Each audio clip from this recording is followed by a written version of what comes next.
ETV YouTube ఛానల్స్లో మీ వ్యాపార ప్రకటనల కోసం ఈ నంబర్కి కాల్ చేయండి.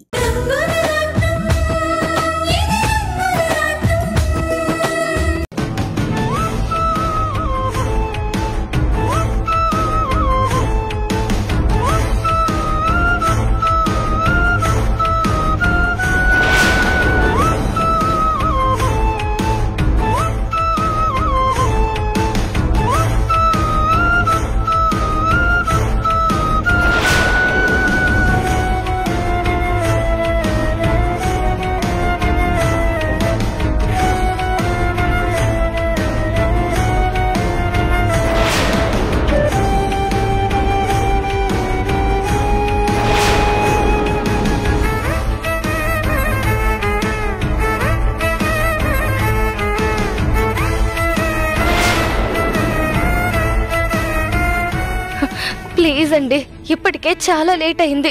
మీ దగ్గర ఎవరో ఒక డోనర్ ఉండే ఉంటారు కదా. ఎలాగైనా బ్లడ్ ఇచ్చేలా చూడండి. టైం గడుస్తున్న కొద్దీ పరిస్థితి మరింత క్రిటికల్ గా మారుతుంది. త్వరగా చూడండి.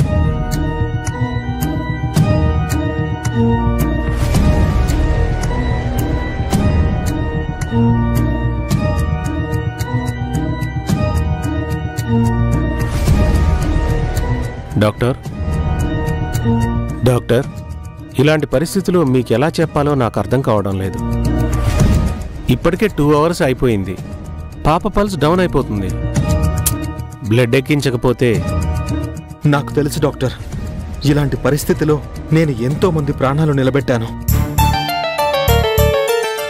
అప్పుడు వాళ్ళందరూ మీరు దేవుడు సార్ అనుకుంటూ మమ్మల్ని కాపాడారు అంటుంటే, నాకు దండం పెడుతుంటే, అప్పుడు నేను డాక్టర్ అయినందుకు చాలా గర్వంగా ఫీల్ అయ్యేవాణ్ణి. కానీ నేను ఈరోజు అన్నీ తెలిసి కూడా పాప ప్రాణాలు కాపాడుకోలేకపోతున్నాను. లైఫ్లో ఫస్ట్ టైం డాక్టర్ని ఎందుకయ్యానా అని బాధపడుతున్నాను. ఏం చేస్తే ప్రియాని కాపాడుకోగలనో నాకు తెలుసండి, కానీ ఇప్పుడు అది నా చేతుల్లో లేదు.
ఎక్స్క్యూజ్ మీ, నా పేరు వంశీ.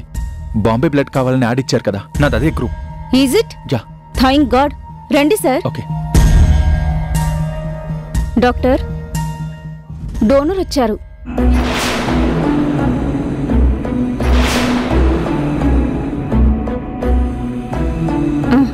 వెళ్ళండి సార్. సార్, మీ blood group? Bombay blood group. ఈటీవీలో యాడ్ చూశాను, అందుకే వచ్చాను. నాకు ఎలాంటి ప్రాబ్లమ్స్ లేవు. మీరు ఇమీడియట్గా నా బ్లడ్ తీసుకోవచ్చు. థ్యాంక్ యూ సార్, నిజంగా మీరు దేవుళ్ళ వచ్చారు. ఇంతసేపు నా పాప ఏమవుతుందోనని నేను చాలా భయపడ్డాను. Sir, thank you so much.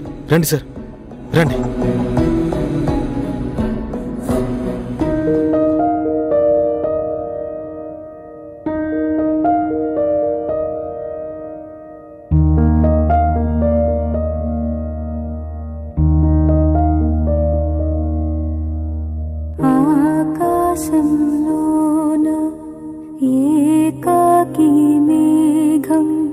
శోకానిదా వానా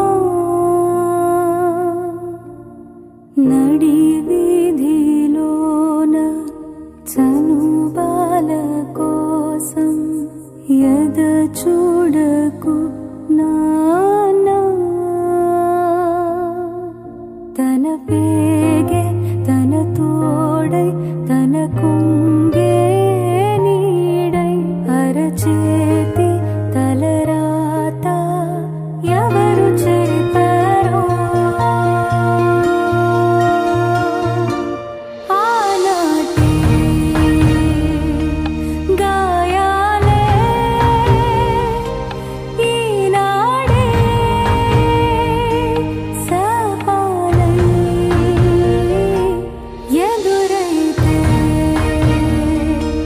నా కోసం ఏ జోలా పాడాలో నా కన్నా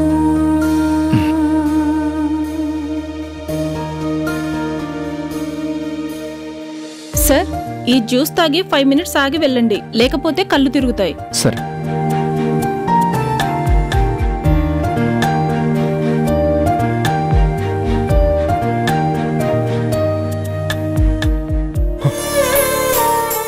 చాలా థ్యాంక్స్ అండి. సమయానికి వచ్చి నా పాపను రక్షించారు. అయ్యో, ఇందులో నేను చేసిందే ఉంది. నాది అదే బ్లడ్ గ్రూప్ కదా. ఒక పసి ప్రాణం నిలబడుతుంది అంటే నాకు సంతోషమే కదా. సరే, జ్యూస్ తాగండి.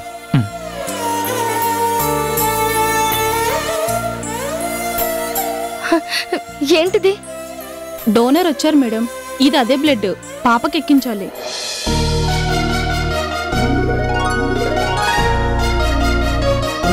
డాక్టర్ గారు బ్లడ్.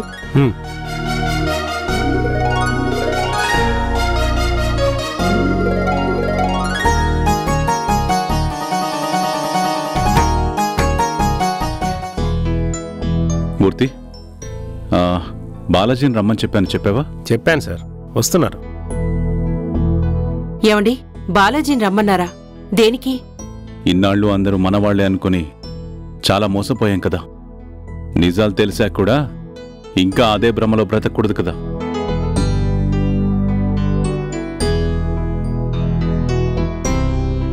నమస్కారం సార్. నమస్తే. రమ్మన్నారంట? అవును బాలాజీ, సూర్యానికి సంబంధించి మన ఆఫీస్లో జరుగుతున్న వర్క్స్ ఆపేయమన్నాను. మీ సూర్యానికి సంబంధించిన స్టాఫ్ని ఈ రోజే ఆఫీస్ నుంచి వెళ్ళిపోవాలని మూర్తికి చెప్పమని చెప్పాను. ఇక నుంచి మీ వ్యాపారాలతో గాని మీతో గాని నాకెలాంటి సంబంధం లేదని చెప్పడానికే నేను రమ్మని చెప్పాను. ఏంటండి, ఆ నిర్ణయం మంచిది కాదు. పూనా, ఇది ఆఫీస్కి సంబంధించిన నిర్ణయం, నువ్వేం కల్పించుకోవద్దు. ఎందుకు సార్ ఇలాంటి నిర్ణయం తీసుకున్నారు? మీ పర్యవేక్షణలో సూర్యం గారి కంపెనీలు ఎంతో బాగా సాగుతున్నాయి. వాటి మీద ఆధారపడిన వందల కుటుంబాలు ఆనందంగా ఉన్నాయి. అంతా బాగుంది అంటే ఇప్పుడు మీరు ఇలాంటి నిర్ణయం తీసుకుంటే ఎలా సార్? చాలు బాలాజీ, నటించింది చాలు. ఇన్ని రోజులు ఆ సూర్యం ఎక్కడున్నాడో మీ అందరికీ తెలుసు. కానీ ఏమీ తెలియనట్టు నటించారు. ఆ సూర్యంతో కలిసి మీరందరూ నాకు నమ్మక ద్రోహం చేశారు. మీరందరూ ఎంతైనా రౌడీలు కదా, ఇలాగే ఆలోచిస్తారు. అందుకే ఇలాంటి నిర్ణయం తీసుకున్నాను. నిజమే సార్, మేమంతా దేవరాజు మనుషులమే, రక్తం తాగే రాక్షసులమే కాదన్ను. మీరు కూడా సూర్యం గారి స్థలం కబ్జా చేయమని దేవరాజు దగ్గరికి ఒకప్పుడు వచ్చారు. నాకు బాగా గుర్తుంది. అప్పుడే మాకు సూర్యం గారు పరిచయం అయ్యారు. మాలో రాక్షసులను చంపేసి మనుషులుగా మార్చారు. తర్వాత దేవరాజు ఎన్ని మంచి పనులు చేశాడో మీకు తెలుసు. దానికి కారణం ఆ సూర్యం గారు సార్, అది కూడా మీకు తెలుసు. కానీ మీకు తెలియని సూర్యం నిజ స్వరూపం ఏంటో నాకు తెలుసు. నా విషయంలో వాడెంత ద్రోహం చేశాడో మీకు తెలియకపోయినా నాకు తెలుసు. వాడు మీకు దేవుడే కావచ్చు, నాకు మాత్రం ఒక ద్రోహి. అందుకే వాడికి సంబంధించిన ఏ వ్యాపారంతోనూ నాకు సంబంధం ఉండకూడదు. వాడితో బంధాన్ని తెంచేసుకున్నాను. ఈ రోజుతో వాడి ఆస్తుల బాధ్యతను కూడా తెంచేసుకున్నానని వాడితో చెప్పు.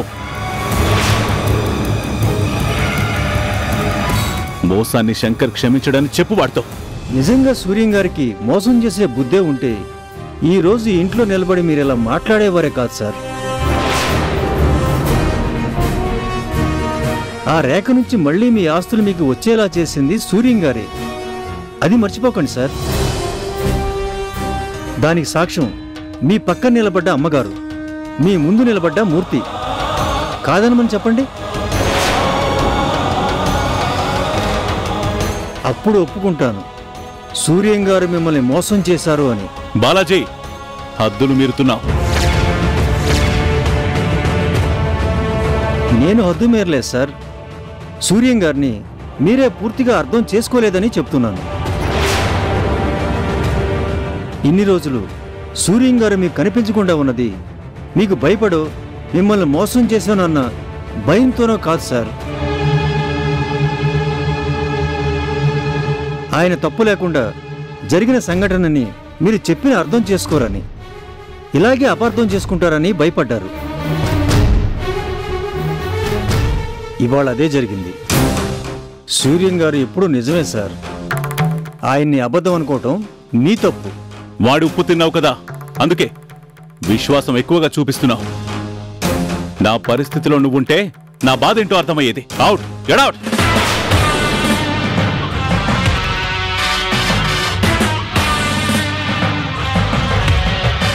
ఈ అర్థం లేని ఆవేశమేనండి ఎన్ని అనర్థాలకి దారి తీసింది. అక్కడ అన్నయ్య చెప్తుంటే వినిపించుకోలేదు, ఇప్పుడు బాలాజీ చెప్పినా పట్టించుకోలేదు. మీ అర్థం లేని కోపం మళ్ళీ ఎన్ని అనర్థాలకి దారి తీస్తుందోనని నాకు చాలా భయంగా ఉంది.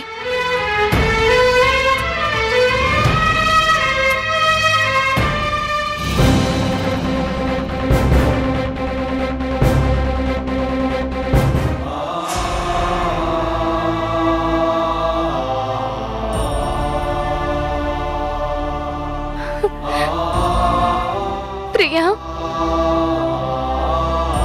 అమ్మా సీత, ప్రమాదం తప్పిందమ్మా. ఇక ప్రియ సేఫ్. కళ్యాణ్ సార్కి ఈ విషయం చెప్పాలి. ప్రియా, నీకెలా ఉంటుందో అని భయపడ్డానమ్మా. ఇప్పుడు నీకేమీ కాదు అని డాక్టర్ గారు చెప్పారు. నాకు చాలా హ్యాపీగా ఉంది. నువ్వు తొందరగా కోలుకోవాలి, ఇంటికి వెళ్ళిపోవాలి.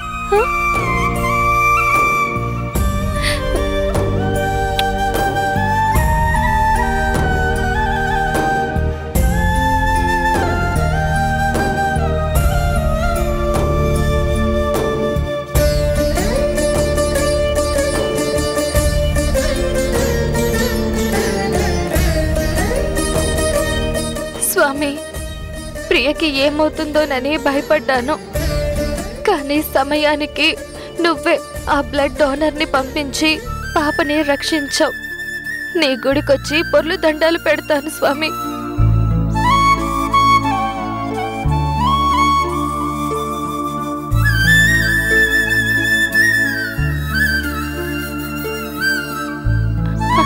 నర్స్.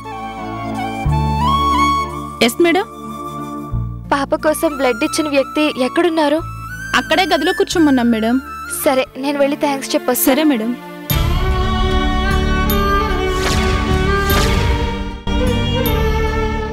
కూర్చోండి. చాలా థ్యాంక్స్ అండి. సమయానికి వచ్చి బ్లడ్ ఇచ్చి పాపని రక్షించారు. అయ్యో, ఇందులో నేను చేసిందే ఉంది సార్. సమయానికి మీరు యాడ్ ఇచ్చారు కదా, అది చూసి నేను రాగలిగాను. ఇంత టెన్షన్లో కూడా మీరంతా ఇమీడియట్గా అలా ఆలోచించి చేయగలిగారంటే రియల్లీ యు ఆర్ గ్రేట్. లేదండి, పాపకి ఇలా జరిగినందుకు నా మైండ్ పనిచేయలేదు. నేను ఒక డాక్టర్ అయ్యిండు కూడా నా కూతురిని కాపాడుకోలేకపోతున్నాను అని భయపడ్డాను. కానీ అదే సమయానికి ఒక అమ్మాయి నాకు ఈ సలహా ఇచ్చింది. సోషల్ మీడియాల్లోనూ టీవీల్లోనూ ప్రకటనిస్తే అది చూసి ఎవరో ఒకరు వచ్చే అవకాశం ఉంది అని చెప్పింది. Wow, she is really intelligent. ఆపత్కాలంలో ఇంత తెలివిగా ఆలోచించింది అంటే ఆ అమ్మాయి ఎవరో కానీ రియల్లీ వండర్ఫుల్. ఎక్కడి నుంచి వచ్చిందో కూడా తెలీదు. ఇదివరకు కిడ్నాప్ అయిన నా పాపని రౌడీల నుంచి కాపాడింది. అప్పటినుంచి మా ఇంట్లోనే ఉంది.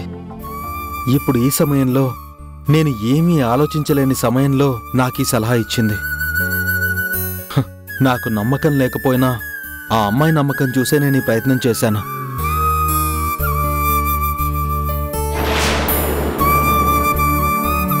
అది చూసి మీరిలా వచ్చి పాపని రక్షించారు.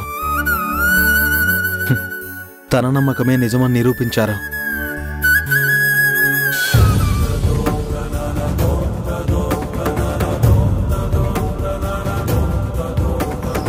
Doctor, Priya safe.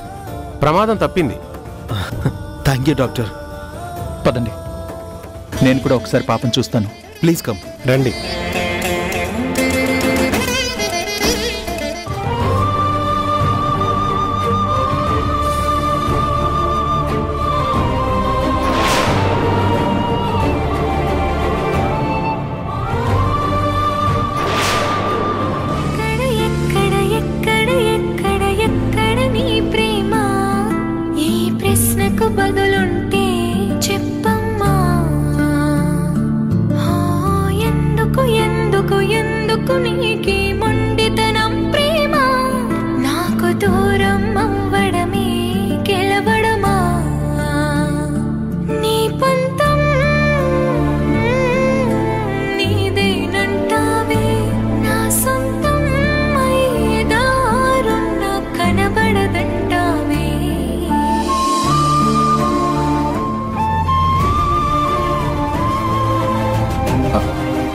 ప్రియా, అమ్మ ప్రియా,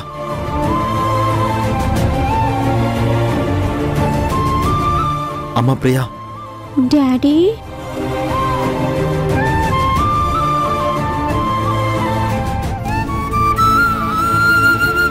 ఫ్రెండ్ ఏది డాడీ?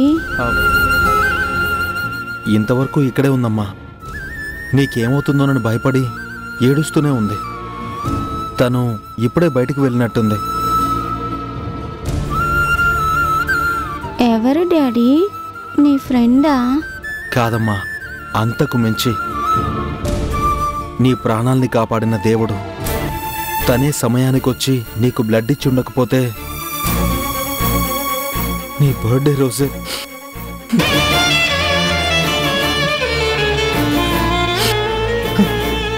సార్, ఊరుకోండి సార్.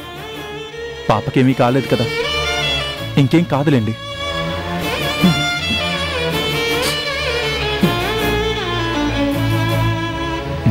ప్రియా, ఈరోజు నీ పుట్టినరోజా? అవును. Happy birthday to you. Thank you uncle. మరి నేను వెళ్ళొస్తాను సార్. ఏమిచ్చినా మీ రుణం తీర్చుకోలేను.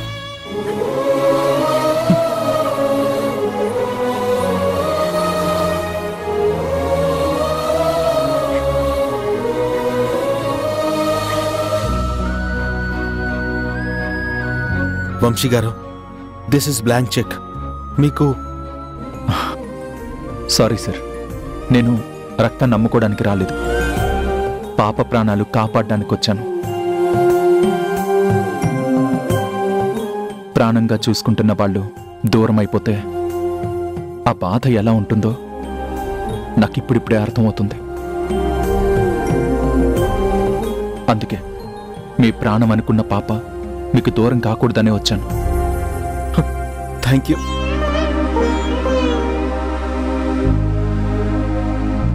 Thank you very much.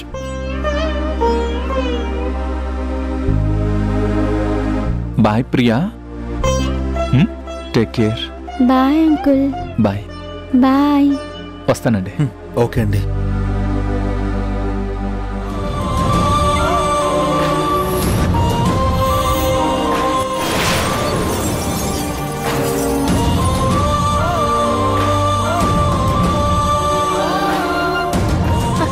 Nurse. Yes madam. పాప కోసం బ్లడ్ ఇచ్చిన వ్యక్తి అక్కడే గదిలో కూర్చోమన్నాం మేడం. సరే సరే మేడం. వెళ్ళి థ్యాంక్స్ చెప్పొస్తాను.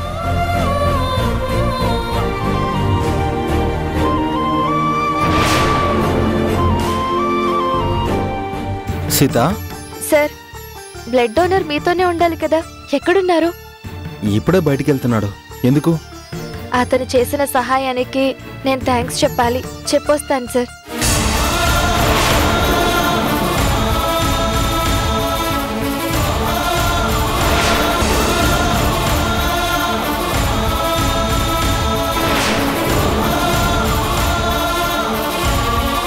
సార్,